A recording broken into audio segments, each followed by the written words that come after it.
नमस्कार, मैं यशपाल हंस करनाल से ज्योतिष की चर्चा के साथ विगत कई अपने वीडियोस के अंदर मैंने आपसे शनि पर चर्चा करी, बृहस्पति पर करी और ग्रहों पर करी। आशा है आपको अच्छी लगी होगी और आपको कोई ना कोई लाभ भी प्राप्त होता रहेगा। प्यारे बंधुओं, कई लोग मुझसे प्रश्न करते हैं कि जीवन के कष्टों को दूर करने के लिए अमूल चूक कोई उपाय बताइए। मेरे प्यारे बंधुओं, अमूल चूक उपाय केवल आराधना और उपासना है, या दान भोजन आदि का लंगरों के अंदर। ये चीज़ें हमारे समस्त ग्रहों के लिए शुभ हैं। वो उनकी प्रतिक्रिया हम पर विपरीत होने की अपेक्षा ठीक तरह हो जाती है। आप भोजन का दान अर्थात नमक, आटा, हल्दी आदि इन चीज़ों का दान लंगरों में किया करो, बहुत लाभ होगा। मैंने अपने इस लंबे जीवन के अंदर ये चीज़ देखी, जो लोग बहुत दानी थे, अपनी जेब के अनुसार दान करते थे। हमने कभी नहीं कहा कि आप अपनी परिधि से बाहर निकलकर दान कीजिए। जो आपकी क्षमता है, जितना आपका जेब आपको आज्ञा देता है, उतना दान कर दीजिए।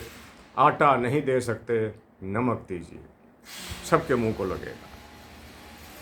मेरे प्यारे बंधुओं, मैंने एक बार आपसे गायत्री मंत्र पर भी चर्चा करी थी और आपको बताया था कि जो लोग गायत्री के उपासक हैं, उनके घरों में कष्ट कलेश नहीं आया करते, क्योंकि वो सीधे तौर पर ओम भूर्भुवः स्वः उस प्रभु के चरणों में चले जाते हैं, उस प्रभु की उपासना करना शुरू कर देते हैं। एक छत्र स्वामी है हमारे विश्व का, वो जिसकी आज्ञा से सूरज रोज चढ़ता है, जिसकी आज्ञा से सूरज रोज अस्त होता है, चंद्रमा अपनी कलाएं बदल रहा है और पृथ्वी 20,000 किलोमीटर की गति से सूरज के गिर्द चक्कर काटा करती है। एक वेद का मंत्र भी आया है, अयम गौ प्रश्नीर क्रमिक साधन मंत्रम पुरा पित्रम चा पर्यंत सब। वेद लिखता है सबसे पहले कि मेरी ये पृथ्वी गोल है। इसमें ईश्वर कह रहा है मेरी ये पृथ्वी गोल है, और अपने सनातन भार के साथ उस सूर्य के निरंतर क्रम अनुसार चक्कर काटा करती है। और इसमें गुरुत्वाकर्षण है। हमने ये चीज़ें और लोगों को दे दी कि उसका सिद्धांत है। नो, ये वेद का सिद्धांत है। मंत्र सुनिए, अयम गौ प्रश्नीर, मेरी ये पृथ्वी गोल है। परमात्मा कह रहे हैं मनुष्यों से, मेरी ये पृथ्वी गोल है, और अपने सनातन भार के साथ जो कुछ उस पर रखा हुआ है, चाहे वृक्ष है, समुद्र है, कुछ है, अपने सनातन भार के साथ अपने पिता, क्योंकि वो सूर्य से पैदा हुई, के इर्द गिर्द निरंतर क्रम अनुसार चक्कर काटा करती है। क्रम अनुसार यानी कि 365.4 डेज के अंदर उसने एक चक्र को पूरा कर जाना। मेरा सौभाग्य था कि मेरे जीवन की शिक्षाएं वैदिक रही। मैंने प्रभु की विज्ञान और गणित को बड़ी खूबी से समझा। मैं विद्वान तो नहीं हूँ, लेकिन थोड़ी सी नॉलेज है मेरे को कि वेद तू गणित और साइंस से परिपूर्ण है। यही गायत्री मंत्र के वो कहता है, परमात्मा धियो जो ना प्रचोदयात्, कि मेरी बुद्धि को प्रचंड करो। ओम भूर्भुवः स्वः। अब ये सुनिए, धियो जो ना प्रचोदयात्, कि परमात्मा मैं तेरा ही वर्ण करता हूँ, तू ही मेरा सर्वे सर्वा है, तू ही मेरा एक लक्ष्य पिता है, एक मात्र पिता है। ओम भूर्भुवः स्वः तत्सवितुर्वरेण्यं भर्गो देवस्य धीमहि धियो यो न प्रचोदयात्। प्रभु मेरी बुद्धि को प्रचंड कीजिए। एक शब्द इसमें और भी आता है गायत्री मंत्र के अंदर, जो हमारी समस्त दुविधाओं को काट देता है। मेरे प्यारे दर्शकों, मेरे बंधुओं, जो कल को ज्योतिषाचार्य बनने जा रहे हैं, या वो लोग जो मुझे सुनते रहते हैं, मैं उनको ये कहता हूँ कि आप गायत्री का जाप निरंतर कीजिए। आप अनुभव करेंगे कि आपके मन के अंदर एक तीव्र शांति का प्रवेश हो रहा है। और आप प्रभु के निकट चले जा रहे हैं। जो व्यक्ति प्रभु की प्रकृति को पहचानना शुरू कर देता है वही वास्तव में प्रभु को प्राप्त करता है। जब हम पेड़ों को देखते हैं, कई बार मैं जब ये पिछला महीना चल रहा था, पेड़ सूखे हुए थे, एक सप्ताह के अंदर अंदर उस पर नए पत्ते इस प्रकार आए, मैं कहा वाह रे, विचित्र कारीगिरी वाले परमेश्वर। इसके बारे में वेद कहता है चित्रम देवानाम मुद्गादनिकम। अरे वो विचित्र कारीगिरी वाले परमेश्वर, तू क्या करता रहे। उसने अपने विज्ञान को मेंटेन करने के लिए, अपनी साइंस को मेंटेन करने के लिए, अपने गणित को मेंटेन करने के लिए हमारे को सारे करिश्मे दिखा दिए। हम ना समझे तो उसका क्या दोष है। मेरे प्यारे मित्रों, फूल को देखिए कि उसको सुगंधी कौन दे गया। फूल को देखिए कि इसको रंग कौन दे गया। बुद्धि चकित हो जाती है कि वारे मेरे प्रभु, तचक्षुर्देव वाहितम पूरिष्टाद शुक्र मुचरत पश्येम श्रद्धा शतम। अरे अजब कारीगिरी वाले तचक्षुर्देव, जो सबको एक दृष्टि से देखता। परमात्मा ने ये कभी नहीं सोचा कि मैं किसी को और दृष्टि से देखूं, किसी को और दृष्टि से देखूं। तचक्षुर्देव वाहितम, वो हित की दृष्टि से सबको देखता है। वो सबको हित की दृष्टि से देखता है। एक छत्र परमेश्वर की आराधना और उपासना आपके जीवन का कल्याण कर सकती है। मेरे सज्जनों, आप मेरी बात को समझना। गायत्री मंत्र का निरंतर जाप कीजिए। पहले उसका शुद्ध उच्चारण सीख लीजिए। ओम भूर्भुवः स्वः तत्सवितुर्वरेण्यं भर्गो देवस्य धीमहि धियो यो नः प्रचोदयात्। हे प्रभु, मेरी बुद्धि को प्रचंड करो। जिस आदमी के पास बुद्धि रूपी धन आ गया, उसको और धन स्वयं में मिलते चले जाते हैं।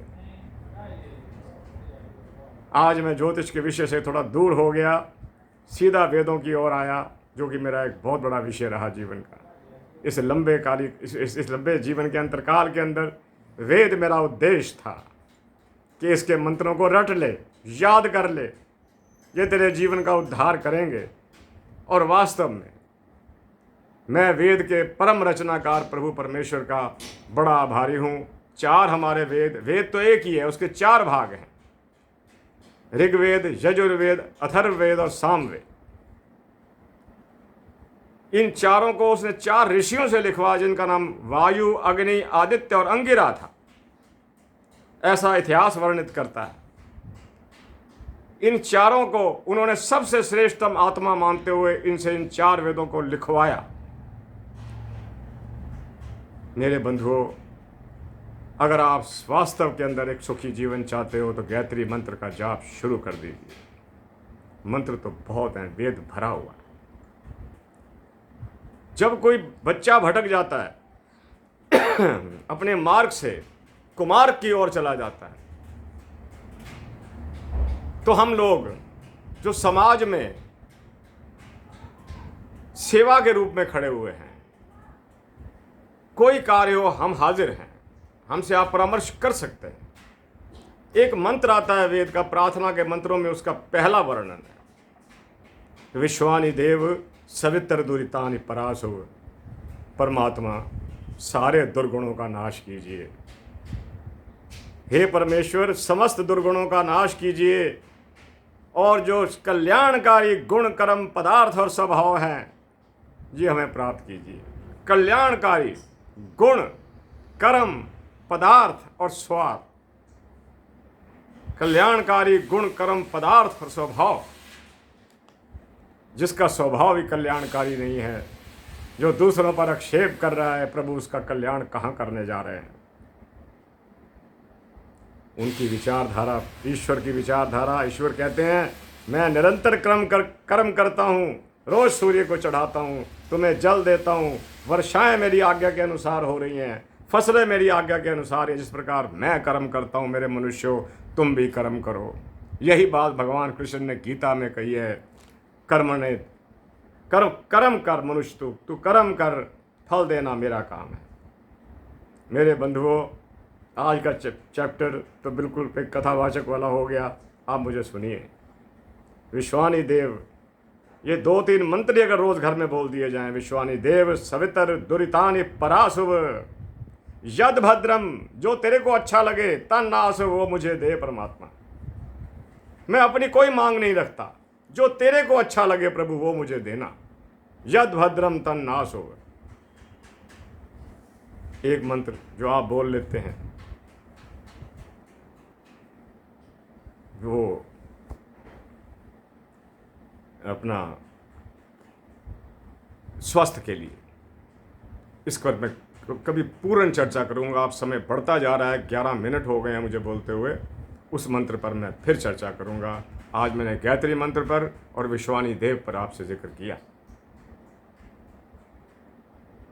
और जो त्र्यंबकम का मंत्र है, त्र्यंबकम यजामहे सुगंधिम पुष्टिवर्धनम उर्वारुकमिव बंधनान मृत्योरो मोक्षिर मां अमृतात्, आगे हम स्वाहा भी करते हैं। स्वाहा का मतलब होता है मैं इस मंत्र के, ऋषि के इस मंत्र का समर्थन करता हूँ, तब हम स्वाहा करते हैं। तो मेरे प्यारे बंधुओं, मैं शीघ्र कोशिश करूँगा कि एक और वीडियो जारी करूँ जिसमें वेद के कई मंत्रों की आपसे व्याख्या कर दूँ। ईश्वर करे आपको ये मंत्र कंठस्थ हो जाए, नहीं तो लिख लिया कीजिए। परमात्मा किसी भाषा का मोहताज नहीं है, वो आपकी हर वाणी को समझता है। आपकी विचारधारा जितनी परमात्मा को पता है वो आपको स्वयं पता नहीं होगी।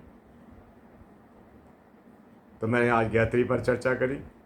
गायत्री मंत्र का निरंतर जाप कीजिए, ये बड़ा कल्याणकारी मंत्र है। ये बड़ा कल्याणकारी मंत्र है। जब मैं सुनता हूँ सुबह तो नीचे माँ सरस्वती का पीछे स्वरूप आ रहा होता है। मैं सोचता हूँ माते शारदे सरस्वती तू ही गायत्री है। ईश्वर ने हमें अपने जीवन के टोटल कल्याण के लिए गायत्री मंत्र जैसे मंत्र दे दिए। भगवान कृष्ण ने गीता में कहा है कि छंदों में गायत्री छंद मैं हूँ, वेदों में साम वेद मुझे ही कहते हैं, नदियों में गंगा मैं ही हूँ, पहाड़ों में हिमालय मुझे ही कहते हैं। अगली चर्चाएं फिर करूँगा, ज्योतिष पर भी करूँगा, लेकिन अब आपको कथाएं भी सुनाता रहूँगा। इसी के साथ मैं यशपाल हंस करनाल से आपसे आज्ञा चाहता हूँ। कोशिश करूँगा कि कल एक नया वीडियो जारी करूँ। आपका भला हो, कल्याण हो, संतानें आज्ञा में हो, घरों में शांति का वास बना रहे। जय जगत, जय भारत। नमस्कार।